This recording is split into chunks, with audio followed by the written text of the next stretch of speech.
I remember being a timid freshman, standing at the very top of the student section for our opening football game, when the seniors entered the stadium. The first thing I noticed was the confidence they had in themselves and their authority. Next was the defiant presence they possessed climbing up the rail. In that moment, I wanted nothing more than to be just like them.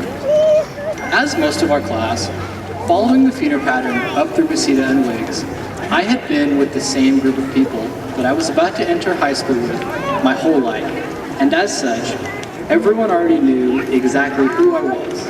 I was the nerd, the teacher's pet, and the front row hand raiser all in one. I was the triple threat of nerdiness. Looking back, this was arguably my greatest blessing and my biggest curse, as I tried to overcome the stereotype I embodied, something I would struggle to do, until my senior year, when I made the decision to embrace who I was and what it was that I stood for. I learned to love the nerd within me, and the perks that came with it, forging some of my best memories, playing Angry Birds in calculus with Baylor and Joel, power buzzing M&M with the Haiku team, and starting a quiz that epidemic in the history department.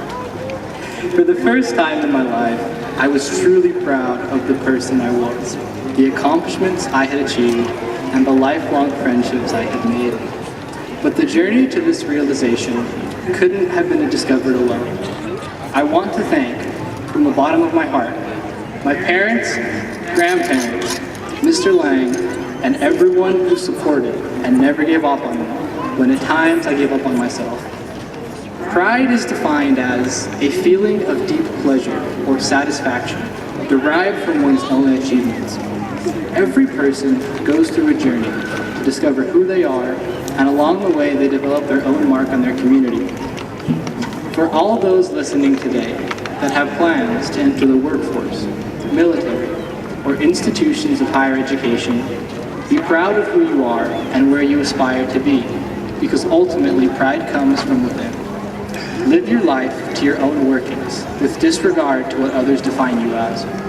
Having been with this class for the past 4 years, I can personally say that I am proud of where we come from, and beyond all, I am proud of where we are headed. Looking back today, all of us are like the seniors from freshman year, but we did it in our own way. And the best advice I can give any underclassman listening is not to look to us as an end goal, but as proof that a belief in yourself can lead you to where you want to be. Forge your own path, be absolute in your character, and be proud of the person in the mirror. To the first person that ever called me a nerd, thank you, because you were right all along. Viva la High and go Cardinals.